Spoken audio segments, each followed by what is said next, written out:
Je reviendrai et je vous prendrai avec moi afin que là où je suis, vous soyez vous aussi.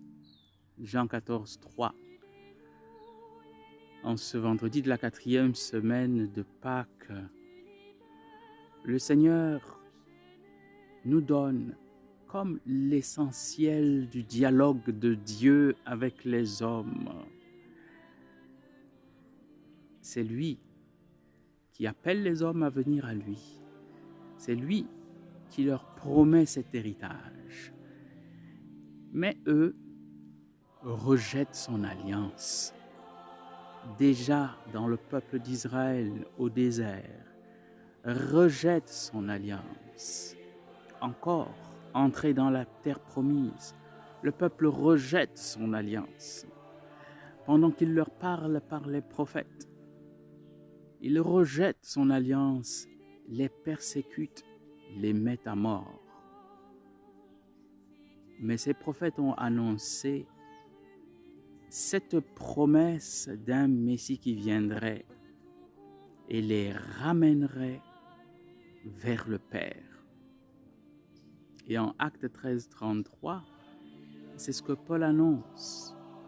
La bonne nouvelle, la promesse que Dieu a faite à nos pères, il l'a pleinement accomplie pour nous, leurs enfants, en ressuscitant Jésus d'entre les morts, selon qu'il est écrit au psaume 2, c'est le verset 7, « Tu es mon fils, aujourd'hui je t'ai engendré ».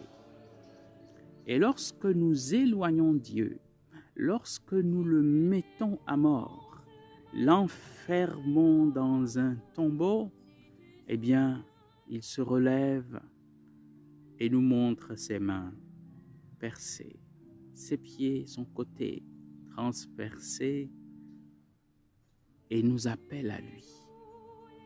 C'est lui le chemin.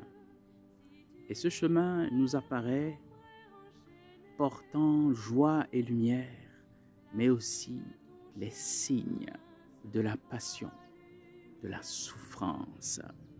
Il nous faut entrer dans ce chemin, non pas en évacuant la souffrance, mais en la laissant être transfigurée comme le Christ glorieux et transpercé. La bonne nouvelle pour nous, c'est que il reviendra et nous prendra avec lui pour toujours. Soyons prêts. Attendons-nous à retourner à la maison.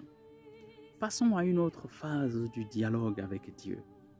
Abandonnons les refus, les rejets, les reniements de sa gloire, de son amour, de l'offrande de son amitié, et recevons le sacrifice qui nous sauve, Jésus-Christ, qui prend sur lui le péché du monde et nous ouvre à la vie, déjà ici, maintenant, car il nous engendre et nous sommes en lui.